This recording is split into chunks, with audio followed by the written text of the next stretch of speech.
Yeah, and so there are many permutations, and I think that's another thing that we can bring out here is that in hindsight we can join the dots. And so I'm going to hold up one finger, and then I'll hold four fingers on top of that. So I've got one decision that's got four outcomes.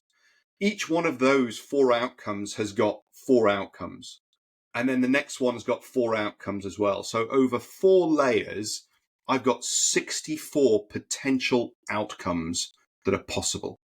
Now, I don't know what those look like, but what I'm going to do in real time, I'm going to make the best decision that makes sense to me at that time, given my experience, my goals, my drivers, my attitude, everything that's there. And I will weave my channel and I'll go to, say, number 7 out of 64 if I went across that way.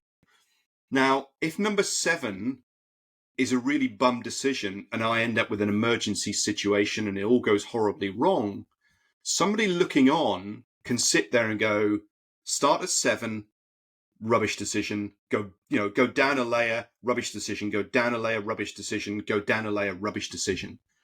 And with hindsight, we can join those dots way easier than the person looking forward.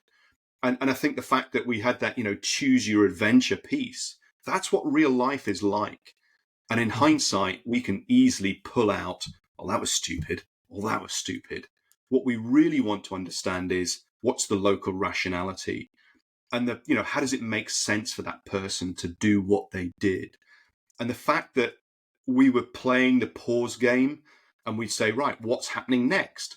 And what I was doing at that time is trying to explain the rationality of what's involved.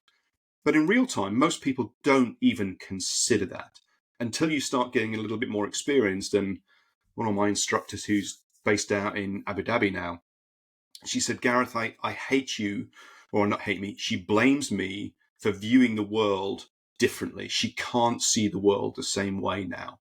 And I'm like, I'm happy to take that blame. And it's, and once you see the world through the lens of systems thinking and human factors, you notice this everywhere. While you're driving, while you're flying, while you're walking down the street, while you're in the supermarket, all of these things that are influencing and nudging our behaviors. And when we make a mistake, you sit there and go, what was going on there? What triggered my decision-making